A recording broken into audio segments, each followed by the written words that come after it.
One of our Michigan senators getting action for veterans who receive less than honorable discharges from the military. This affects members of the military who may have had behavioral issues due to PTSD or traumatic brain injury.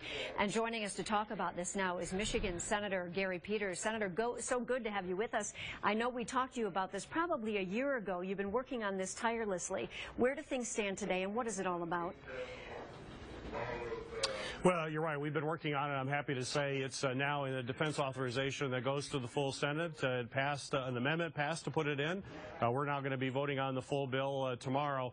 But it helps those individuals who may have been discharged with a less than honorable discharge, and yet it turns out that their behaviors that led to that was a result of PTSD, traumatic brain injury, something related to combat injury, an invisible scar of war, a wound that's there, and they should have the opportunity to have that changed. And it's important because if they don't change their discharge, they don't have access to the VA and the medical services that are so critical to them and ones that they have earned.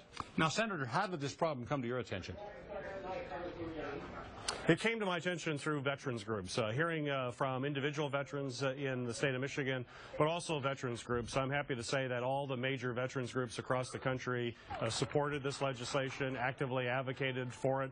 I mean, we could be talking about thousands of service members who received less than honorable discharges, and it turns out it was because of an injury that they received because of their service in the military. So this is about rectifying something that is an injustice and making sure that these men and women who served our country get the benefits that they're due, and certainly the American people should never turn our backs on those who have served our country and may have been injured in the process. Senator, will there be some processes that are put into place to allow these people almost to come back and say, I had a dishonorable discharge, this could be why, help me out here? They will. Now they have to be able to prove that they have a condition of PTSD, so they'll have a psychological evaluation. There needs to be medical evidence to do that.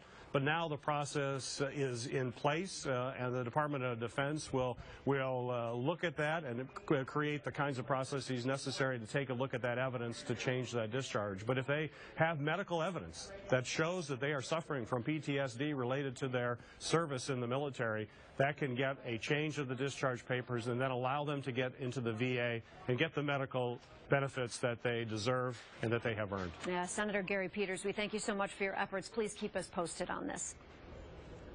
State lawmakers